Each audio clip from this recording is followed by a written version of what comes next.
I'm not exactly sure when I first heard of Janelea Mountain, but there is a substantive entry for it on summitpost.org, and I've had it on my priority list for a few years already. I turned old this year. Like, really old. Unbearably ancient. I find myself with one foot in the grave. Somehow I'm half a century on this planet. In an effort to roll back time, I've fallen hard for a new hobby, cycling.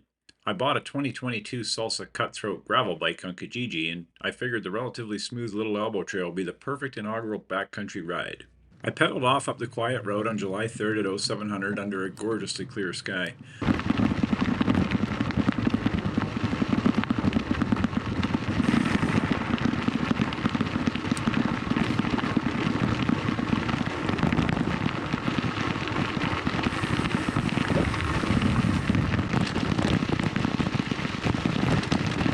The ride was very quick on the smooth road and continued to be fast all the way to a large bridge over the raging Little Elbow River, about 5.5 kilometers from the trailhead.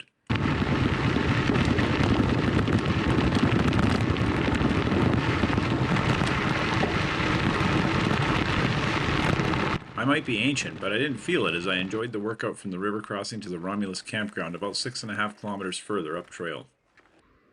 So Vern, why the aviators? This is going to be really tacky. Because of that cockpit. Yeah, my new to me, secondhand Salsa Cutthroat gravel bike. Look at that beauty. Heck yeah. So, hey, new cockpit, aviators, yeah. I put the Redshift shock system on the handlebars. This top stem, or whatever it's called, actually has a shock in it with elastomer resistance, and so does the seat post. Pretty incredible, actually. So instead of shocks on the tires, it's shocks on your seat and on your handlebar. It works really well.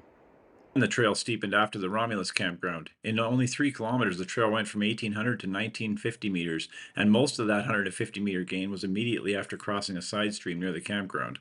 This was where I first realized how much I'm going to love the Cutthroat. With 1x12 gearing by SRAM and Hunt-proven carbon wheels, the bike only weighs around 22 pounds, and it's very noticeable when pedaling uphill. The section after the campground is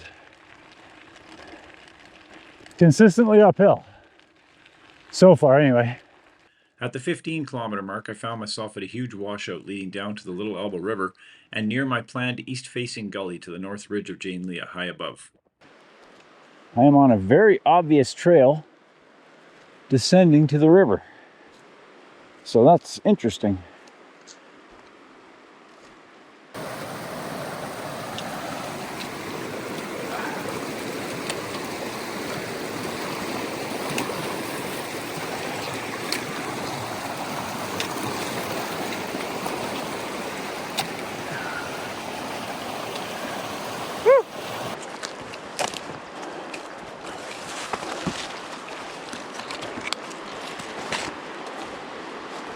Here's our gully.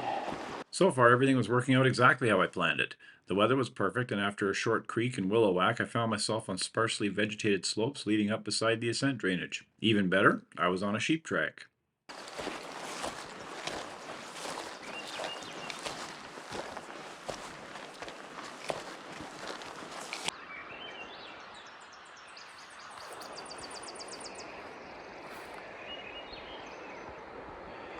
I certainly doubt it's human, but there is a trail up here, like a track.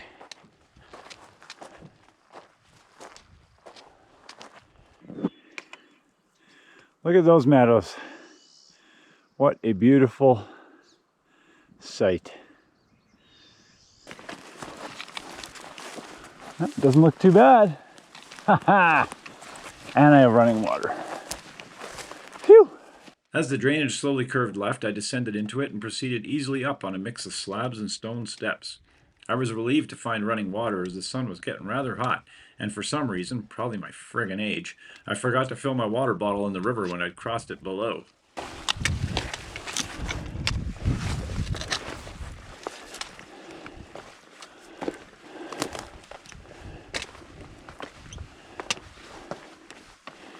How could things go any better?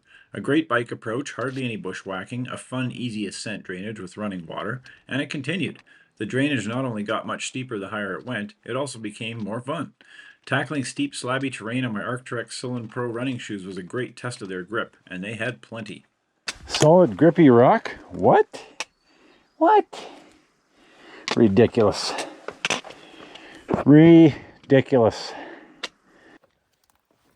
Really liking these new Arc'teryx shoes. Runners. I forget the name of them. I'll put it in the comments or in the banner. Very grippy on rock. Obviously they're runners.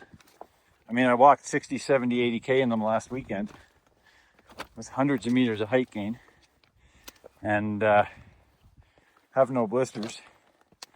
The main thing though, well, with no wearing, the main thing though is that I'm a little bit concerned about durability for a $250 shoe, but I do use and abuse my shoes.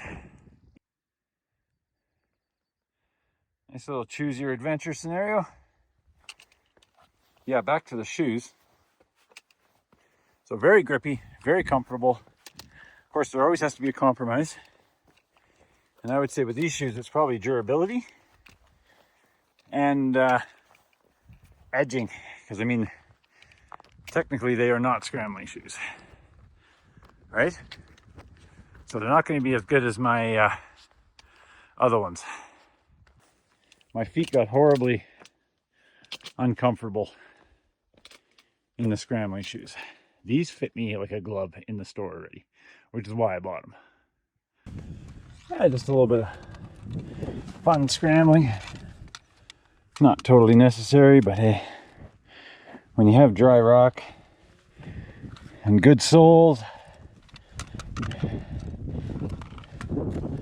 why not?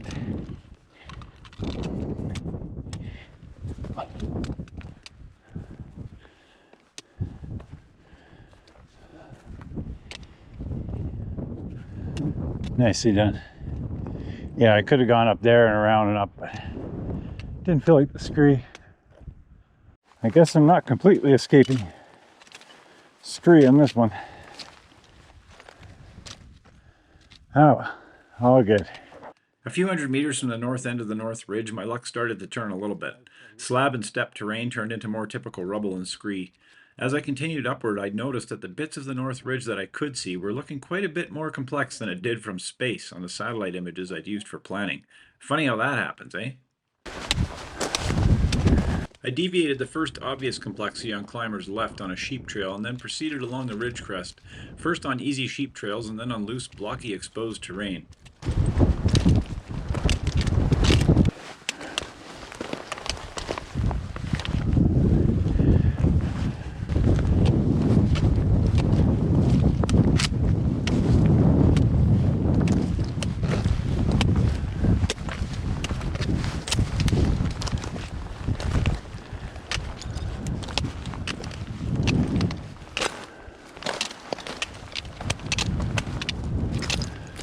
All looking pretty good so far.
Sitting down on the job.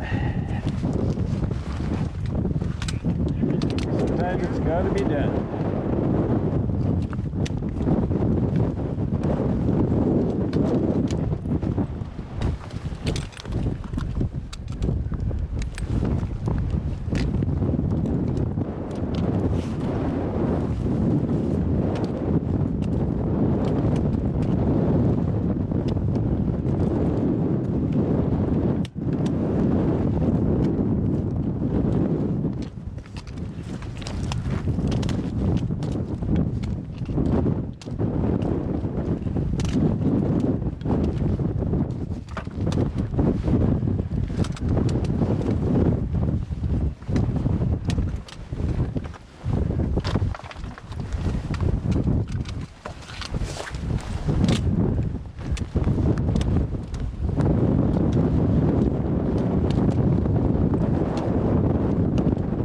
Eventually, all the complexities on the ridge forced me to deviate on climber's right onto the incredibly steep and convoluted west face of the mountain. Yeah, getting off the ridge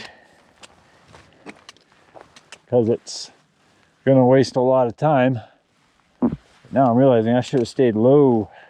I have to lose a lot of height again. All I can say is the map better be right about the summit. Good fun so far. Well, back to my sheep trails and traversing under the ridge. It's just a lot easier. And honestly, I'm actually going to go there because there's a horrendous drop off that I spotted a long time ago already on the other side of this bump. So because I've seen the drop off on the other side of the ridge, rather than go up and try to do that again, I am going to try to traverse to the col that I saw from further back already. Of course, the intervening terrain is a little trickier than I was first counting on, but this is kind of neat. I mean, so far this thing's a lot more fun than I thought it would be, to be honest. It's more challenging, but it is more fun, and it's kind of like those old choose your own adventure books. Yeah, I'm just picking my way along and figuring out a route as I go. It's kind of fun. Yeah. I am enjoying it for the most part. Yeah. Doesn't look entirely easy. I guess we'll see. Okay. This is where we're going to try. Find a way somewhere up through that. Yeah, nice solid rock. Moderate at most so far.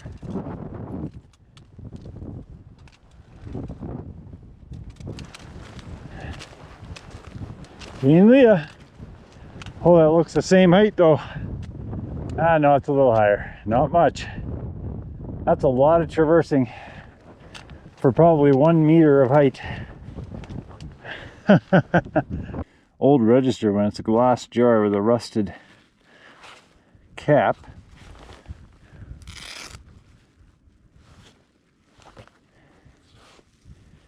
Let's see what it says. Yellowing paper. Ooh.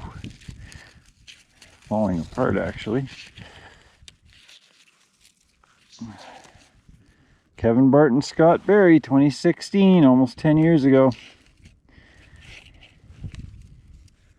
Let's see who else has been up here.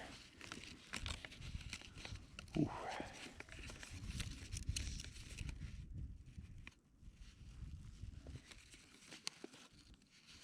September 11, 1977, Jim Palmer. Huh. Rick Polt, Jerry Pirro. Wow. 1986, John Martin, East Ridge. We're talking some old entries here. That's 3 entries. Ooh, this one is seriously deteriorated. Can't read that one anymore.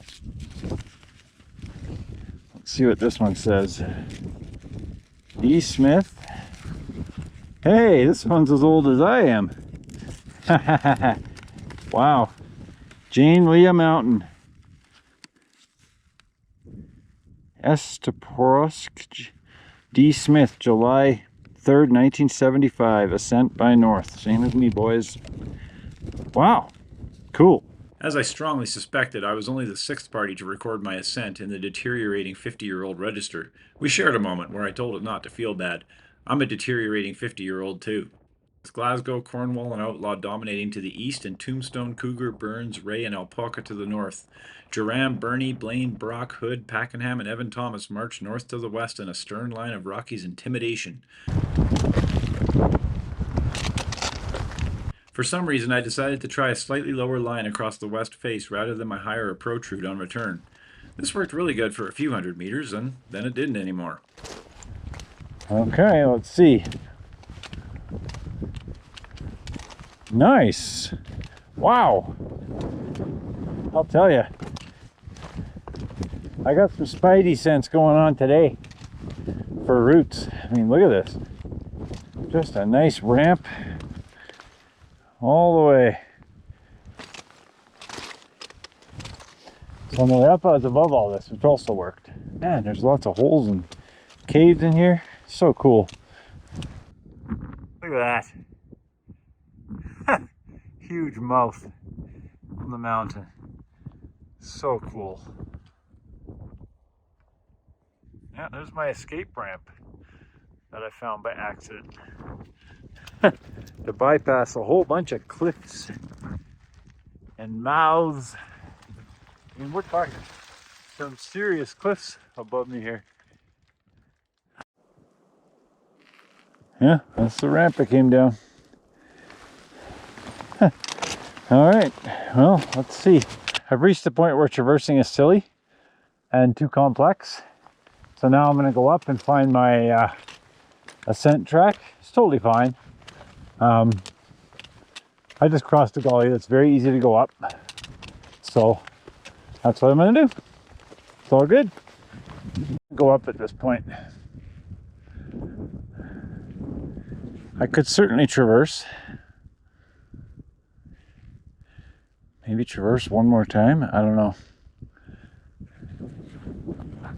I think at some point my traversing is not going to work out for me anymore. Okay. We're going to go up this wet but thankfully not too slick crack. I certainly wouldn't have come down here. No.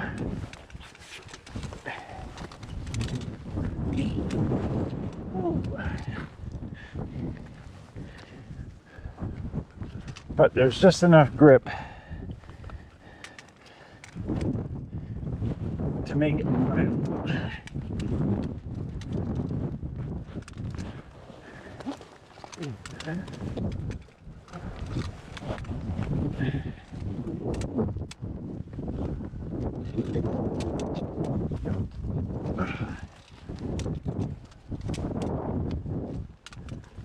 Whew. Yeah, not in Kansas anymore. Okay, well, nobody said it was going to be easy. Well, actually I did.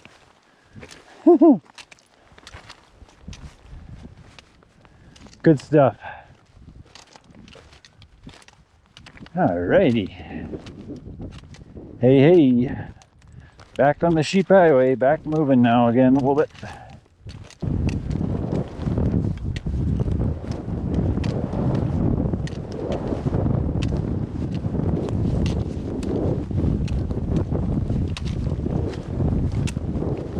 Eventually, I returned to my top-out point on the North Ridge and decided to check out the high point nearby.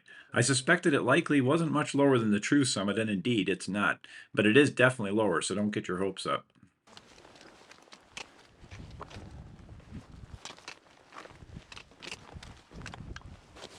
North end of Janelea.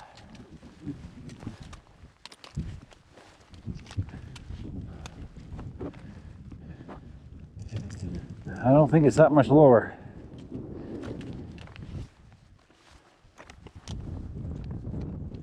It is lower though, not by much. Despite the upper route complexities and subsequent challenges, I find myself rather fond of Janelea Mountain. I like that it has a proper name with no explanation whatsoever of its meaning. I love the bike approach and the ascent drainage. The scenery is spectacular in that little corner of the Rockies. All in all, a delightful day to be in the hills and exactly what I was asking July 3rd, 2025 to be. Highly recommended for almost no one, except a few folks who already had it on their lists.